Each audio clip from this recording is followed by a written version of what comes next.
The battle over immigration takes a turn in North Carolina. The state Senate passing a bill today that would require sheriffs to cooperate with federal immigration officials. Our Capitol reporter Michael Hyland is live for us in Raleigh. And Michael, Republicans have already tried doing this twice before.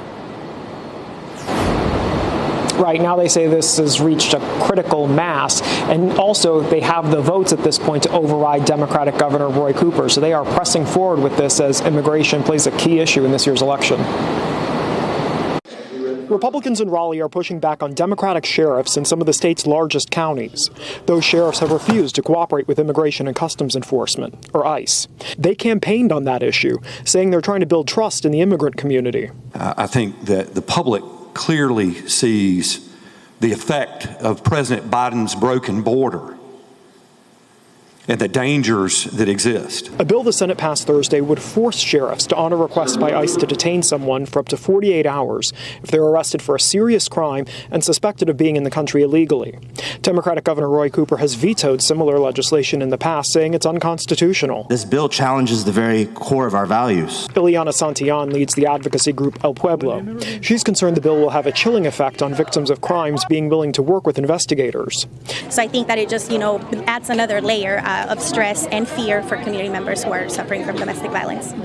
Republican Senator Danny Britt said many industries heavily rely on immigrants as employees, and this is not meant to target people for things like low-level traffic offenses. These immigrants that have came to our country, and I know that particular economy depends on them to be there. But what we're talking about are criminals. We're talking about mostly violent criminals. The House could take up this bill next week, and Republicans are already planning override votes in the event the governor vetoes this legislation for a third time. Russ and Angela?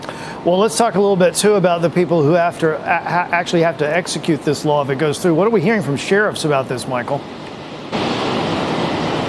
Well, the sheriffs here in Wake County, Mecklenburg, they have been very vocal against this. Of course, they are the ones who campaigned on this issue in 2018 and 2022. They do not want the legislature to go forward with this. Some Republicans, including the Rockingham Sheriff Sam Page, he came down here supporting the bill. But I also talked to the Nash County Sheriff, Keith Stone, a few weeks ago about this, and he does have a working agreement with ICE and says it's a very positive thing for his agency. But he did have some questions about the idea of the legislature mandating cooperation. Yeah, this is supposed to be a short session, and Michael, it's already becoming very, very interesting. Thanks for that update. We look forward to the next one.